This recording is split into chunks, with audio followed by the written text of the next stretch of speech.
All right.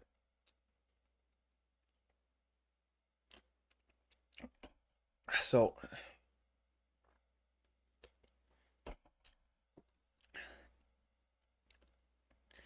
yeah, the sequels are pretty bad. And it's not the fault of the actors. It's never been a fault of the actors. Like people who claim that the prequels was bad acting. But if you take into the context of what the image was, the imagery, the plot, the whole idea that George Lucas had,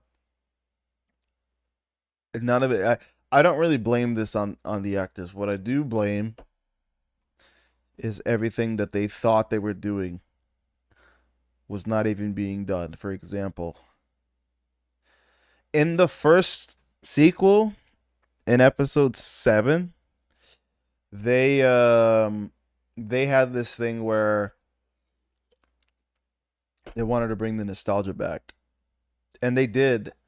I think out of the 3, 7, 8, and 9, I think out of the 3, 7 was probably the best.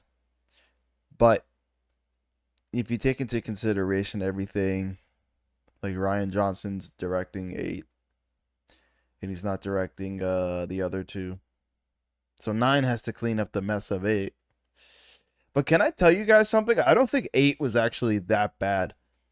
I think episode 8 was better than 9. I mean, it was outlandish, but the fact that they brought back Palpatine in episode 9 just because they needed a saving grace is disgusting.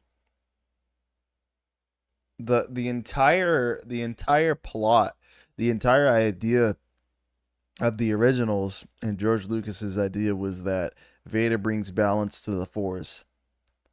And if the only argument you have was, well, he still technically did because he's part of Rey's fucking no. He's part of Rey's psyche because she's all the Jedi, so technically it didn't break the lore. No, it absolutely broke the lore. You can tell anger I'm getting in the neck.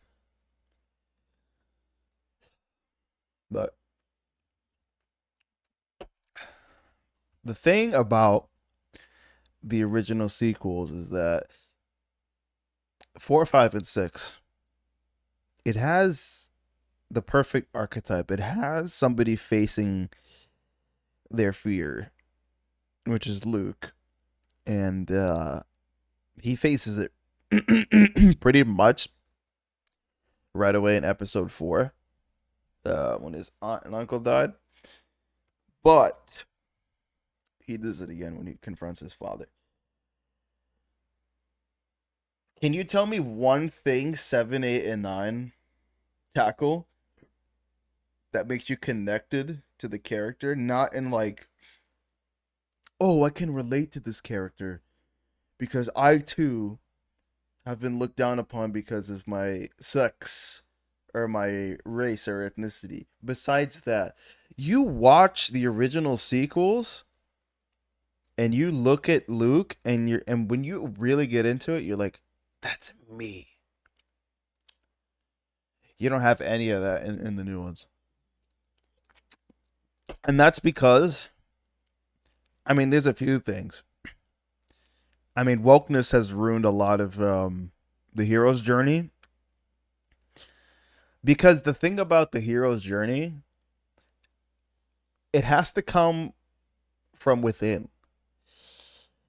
You have to see certain flaws in the character besides outside factors. And with Luke, you saw character flaws in and out, but it can't just be outside factors. Rey was brought upon a situation where everything was outside, everything was out of her control. Her upbringing, the fact that she didn't have, that she was poor, the fact that everything was outward. She became a Palpatine episode 9, outward. The Force chose her, outward. Everything was outward.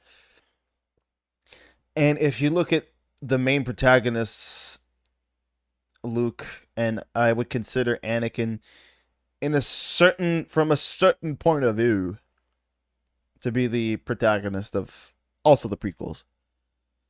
Because essentially he brings balance to the Force. Although he did kill those Jedi and younglings. But the whole scope of the thing is that he brings balance to the Force. And the Jedi were extremely corrupt.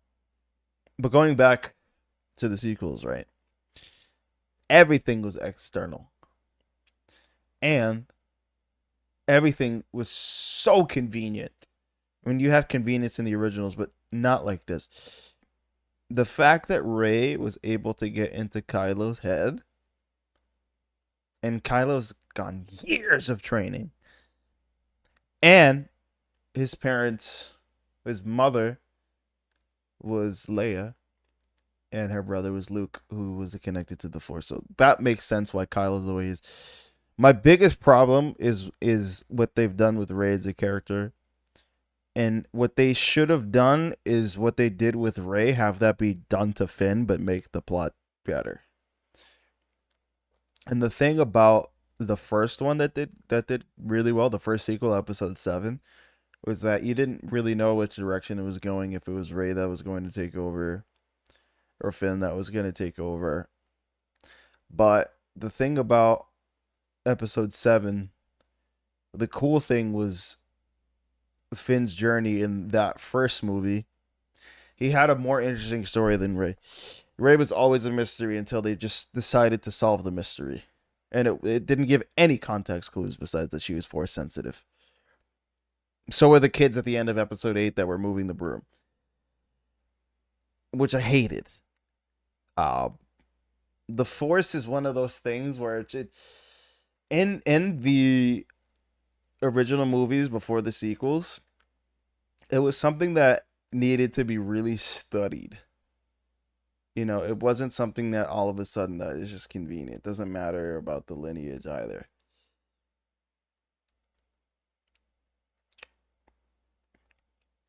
For example, the lineage, right?